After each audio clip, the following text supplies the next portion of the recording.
Raccoons. What's not to love? It may be obvious based on everything about my channel, but raccoons are my favorite animal, bar none. There's just something about them that's always just been so perfect in my eyes, and I don't know, they're just great. This video, I'm going to be talking about a few facts about the raccoons, so maybe you guys can appreciate them just as much as I do. Raccoons' earliest known relatives can be traced back to Russia and Bulgaria around 25 million years ago. While they do look an awful lot like weasels, raccoons actually share a lot more in common with bears. Which, I mean, if you think about it, if you take a bear and you shrink it down quite a lot, you kind of do just get a raccoon. It was around this time that the raccoon's relatives crossed the Bering Strait to America.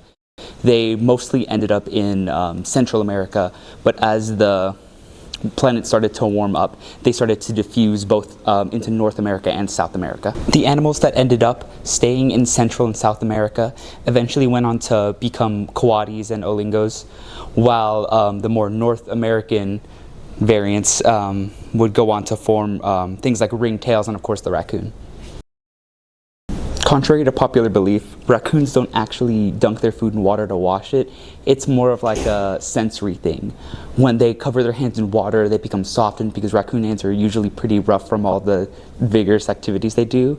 But when they wash their hands, they get more pronounced tactile sense in their hand, so they're able to get a better understanding of what they're putting in their mouths. The English word for raccoon comes from the Powhatan tribe word meaning animal that scratches with its hands. The Spanish word for raccoon, mapache, is derived from the Nahuatl mapactil, meaning the one who takes everything into its hands. A lot of native names for the raccoon involve their hands, which, I mean, it makes a lot of sense. They're pretty awesome. I hope you learned something new today. Now, raccoons are amazing animals, but you do need to still consider the animal part of that. They are wild. They do typically like to be left alone, and I mean, you wouldn't like to be bothered by a giant harassing you in your day-to-day life. So unless you're a trained professional, you should definitely give raccoons their space. But if you are interested in becoming a professional, many states allow you to own raccoons as pets as long as you become certified.